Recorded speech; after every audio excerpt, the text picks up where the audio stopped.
Hello, and welcome to English Learning for Curious Minds by Leonardo English, the show where you can listen to fascinating stories and learn weird and wonderful things about the world at the same time as improving your English. I'm Alistair Budge, and today we are going to be talking about a man called Mazher Mahmood. For years, few people knew his name, or even knew what he looked like. They knew him by another name, the Fake Sheikh, or the King of the Sting. See, Mahmood was an undercover journalist who pretended to be a rich Middle Eastern prince in order to trick famous people into doing things or revealing information they would later regret. For decades, his stories would be splashed on the front pages of the British tabloid newspapers, revealing uncomfortable truths about the rich and the famous. His is an amazing story, but it would later be revealed that some of these uncomfortable truths weren't quite as true as the public had been led to believe. Okay then, let's get right into it and talk about the Fake Sheikh. If you have ever played the British version of the game Monopoly, you'll know that Mayfair is the most expensive property on the board. If you happen to land on Mayfair, you'll pay a minimum of £200 in rent. If your opponent has a hotel, it's £2,000, enough to bankrupt a player without a healthy bank balance. And one day in 2010, in real-life Mayfair, which is to this day the most expensive district of central London, two people were sitting across a glass table. One was Sarah Ferguson, the ex-wife of Prince Andrew, the now disgraced younger brother of King Charles. She had been divorced from Prince Andrew for 14 years, but the two had remained close friends. Ferguson was drinking red wine, but she was by no means drunk. Across the table from her was a man who had been introduced to her as a wealthy Middle Eastern sheikh, a prince, someone with deep pockets. The sheikh had money, and Ferguson had connections in the form of her ex-husband, Prince Andrew, who was not only in line to the throne, but also the UK Special Representative for Trade and Investment. Essentially, this was a diplomatic position where he went around the world supposedly promoting the UK as a country to trade with and invest in. The pair got down to business. Ferguson offered the sheikh access to her husband, saying, "Look after me and he'll look after you." Or, to translate this into even more plain English, do what I want and he will do what you want. And what did she want in exchange for this? In exchange for access to Prince Andrew? £400,000, which is around 700,000 euros in today's money. The problem was, as you have probably guessed from the title of this episode, the sheikh wasn't a sheikh. This wealthy Middle Eastern prince was a journalist called Mazher Mahmood. He was recording everything with a series of microphones and hidden cameras. And weeks later, this would be front page news, disgracing Sarah Ferguson and, understandably, causing questions to be asked about Prince Andrew's suitability for this diplomatic position. As it would later transpire, this would pale in comparison to some of the other accusations against Prince Andrew, but that's a story for another day. Now, this time wasn't the first, and it certainly wouldn't be the last, that this man, this fake sheikh, would expose and embarrass the rich and famous. And it was only one episode in a 4-decade-long career as an investigative journalist. So who was this man, this fake sheikh? Who did he expose? How did he do it? And what is he up to now? He was born in Birmingham in 1963. Both of his parents were journalists who had left their homeland of Pakistan to come and settle in Britain. His father had started the first Urdu language newspaper in Britain and had encouraged his son to follow in his footsteps, Mahmood was only too keen to follow. He left school with only a handful of qualifications and found that breaking into journalism was hard. He knocked on doors, sent applications, but found rejection after rejection. He would later say that he felt his Pakistani ethnicity held him back in the white-dominated British newsrooms. In fact, it would be his Pakistani heritage that would go on to help him later on, allowing him to slip into his trademark Middle Eastern sheikh disguise without arousing too much suspicion. He started as a freelancer and got his big break with an investigation that would be a blueprint for everything else in his career. It exposed people, it was controversial, and it showed a clear disregard for any kind of personal consequences. This was in 1980, when he was only 18. He had learned from conversations with his family over the dinner table that there was a burgeoning trade in illegal videos in Birmingham, where people would make recordings of films that were out in the cinema. Then these would be copied and sold, illegally, of course. He went undercover and wrote an exposé, a story about this, hitting publish despite knowing he was exposing the son of a close family friend who was involved in the pirate video operation.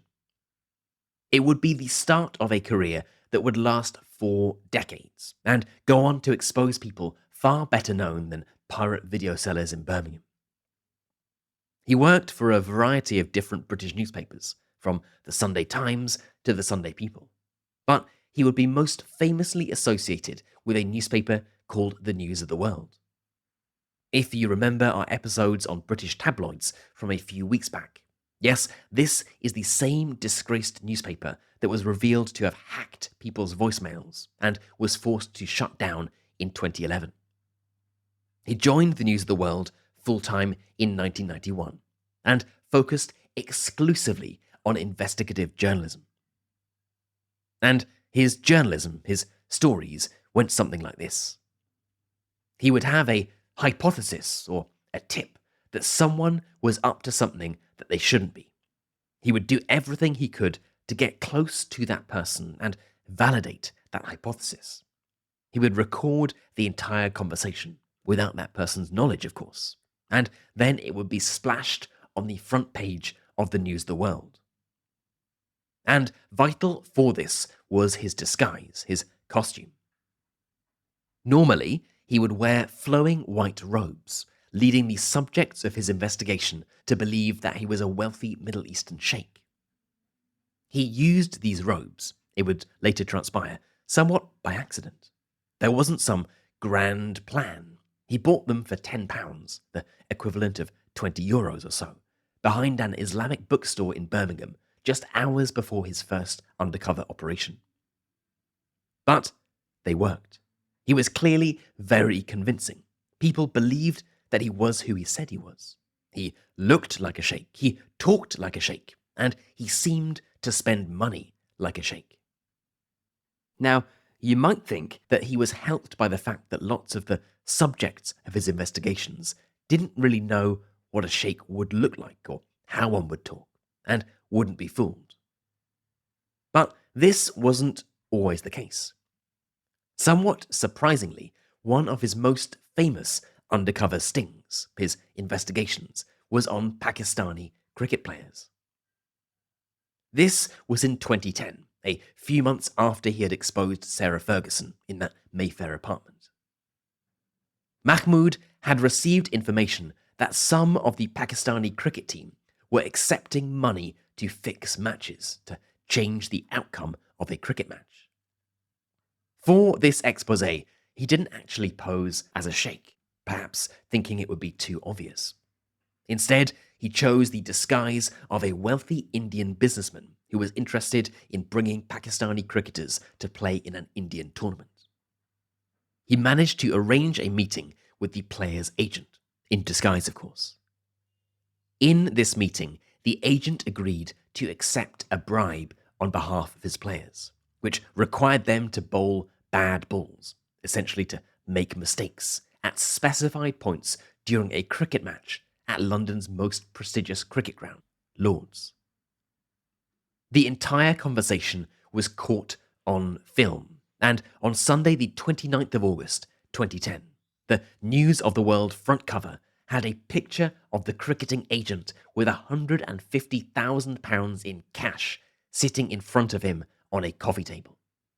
It was a huge story that rocked the cricketing world, and is to date one of the biggest scandals in cricket history.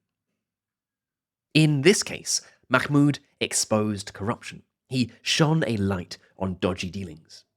One can criticize his methods, but the result was positive from a public interest point of view. This wasn't always the case.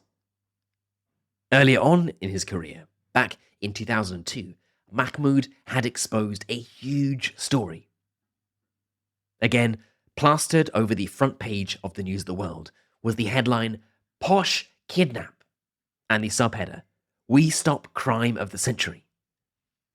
The story was that a gang was planning to kidnap Posh Spice, Victoria Beckham. The gang, so it was reported, had travelled to Italy to buy a special spray to knock her out. A safe house was earmarked. The gang was about to kidnap one of the country's most famous pop stars and the wife of its most famous footballer. The police were tipped off. They were alerted by Mahmood with only 3 hours before the kidnap was scheduled to take place, and the criminals were arrested.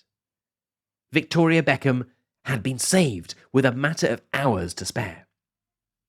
It sounds like a great story. I mean, it was a great story. But the problem was that it simply wasn't true.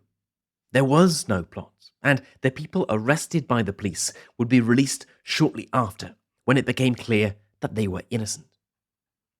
It would later be revealed that Mahmood's information had been bought from a man who would be described as a serial fantasist with a history of mental health problems, someone who simply invented stories to sell Mahmood in order to get paid.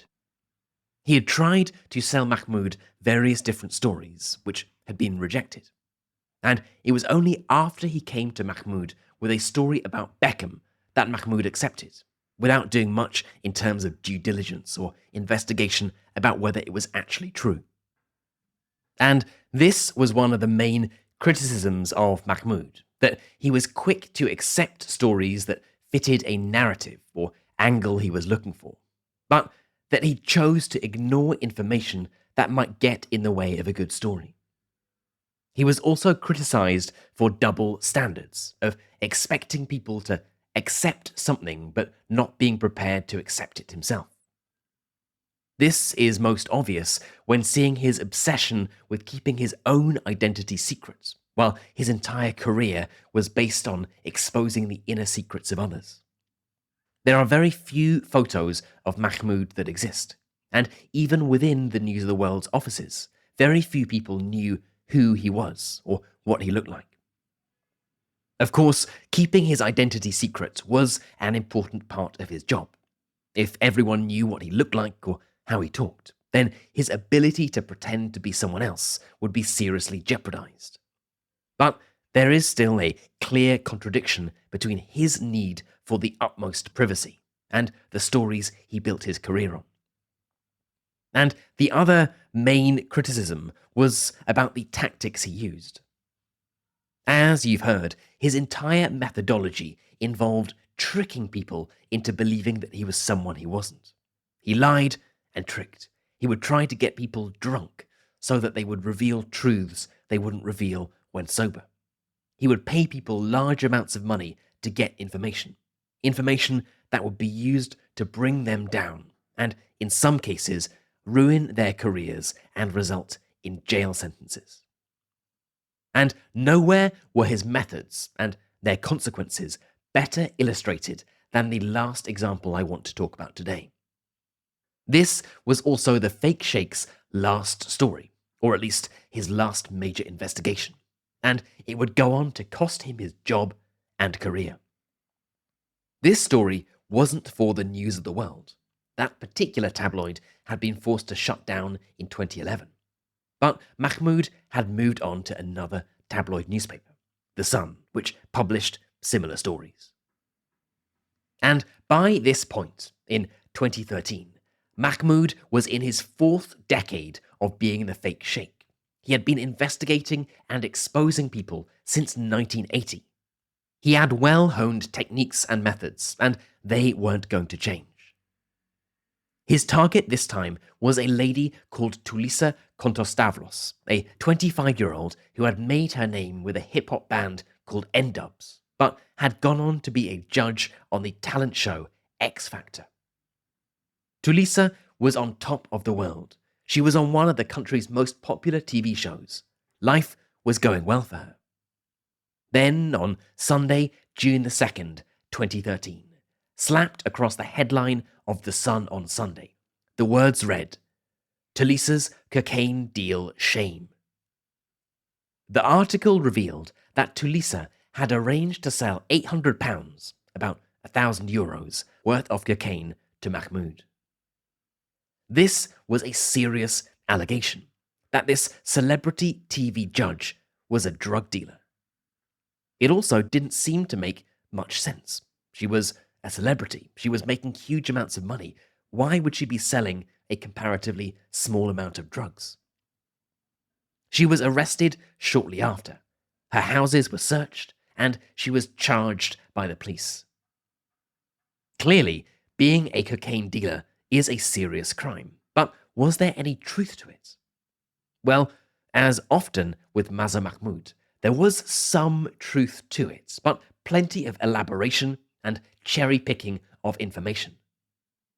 Mahmood had posed as a wealthy Bollywood film producer who wanted to take Tulisa to India and turn her into a star. He had flown her to Hollywood and Las Vegas before returning to London. They went for drinks at a London hotel, and Mahmood tried to get her as drunk as possible.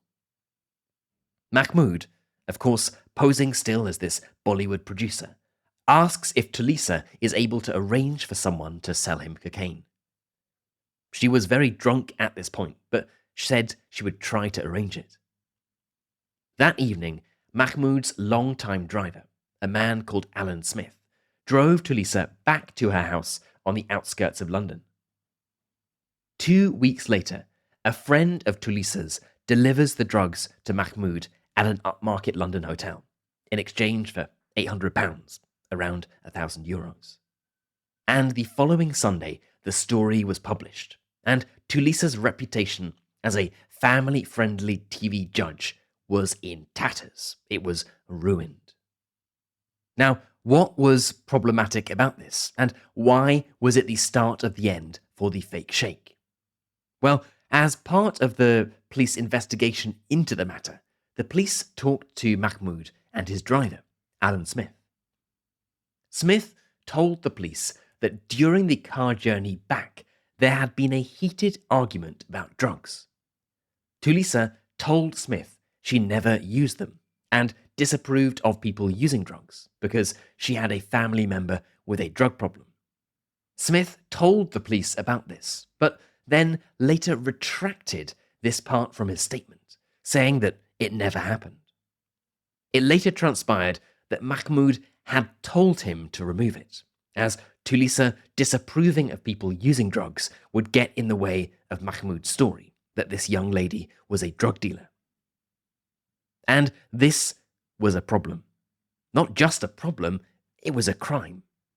The crime was called conspiracy to pervert the course of justice, or, in other words, trying to hide information from the police. There was a court trial, and the tables were turned. This time, it was Mahmood that was in the dock, that was under investigation. He was found guilty and sentenced to 15 months in prison. This was back in 2016, so he is now a free man, but is keeping a very low profile, hidden from the public eye. Now, this style of journalism, of extreme investigative journalism, came under scrutiny during Mahmood's trial. To quote the prosecution, "Over the last 25 years, innumerable lives have been ruined by the dishonest actions of Mazher Mahmood. People have lost their livelihoods, their homes, and relationships, with some spending time in prison. When the public used to read Fake Sheikh articles in British newspapers, they would know there was a criminal at the heart of the story. Until now, readers didn't realise that the criminal was the Fake Sheikh himself. End quote. Now, it's certainly true that Mahmood caused people's reputations, and in some cases, lives to be ruined. We've only talked about a few of them today, but his subjects included football managers, other members of the royal family, TV and pop stars, and sports people. And it's certainly true that Mahmood's techniques were, at best, controversial, unorthodox, and dishonest, and, at worst, criminal. His story raises interesting and important questions about the nature of the public interest and the right to people's privacy. Do celebrities have the same right to privacy as everyone else? Or does going on TV and making money from attention somehow open you up to greater scrutiny? Is it a good thing for investigative journalists to pry into the private lives of others and try to expose tendencies of bad or even criminal behaviour? Is it always a good thing? Never? Or somewhere in the middle?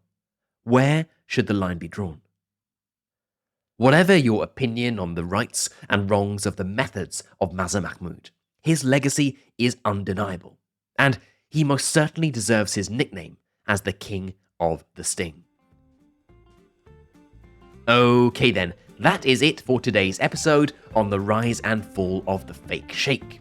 I hope it's been an interesting one and that you've learned something new. As always, I would love to know what you thought about this episode. Do you think that celebrities and famous people deserve the same right to privacy as normal members of society? Do you think that sometimes these kinds of undercover methods are justified? Had you heard of this Fake Sheikh before? I would love to know, so let's get this discussion started. For the members among you, you can head right into our community forum, which is at community.leonardoenglish.com, and get chatting away to other curious minds. You've been listening to English Learning for Curious Minds by Leonardo English. I'm Alistair Budge, you stay safe, and I'll catch you in the next episode.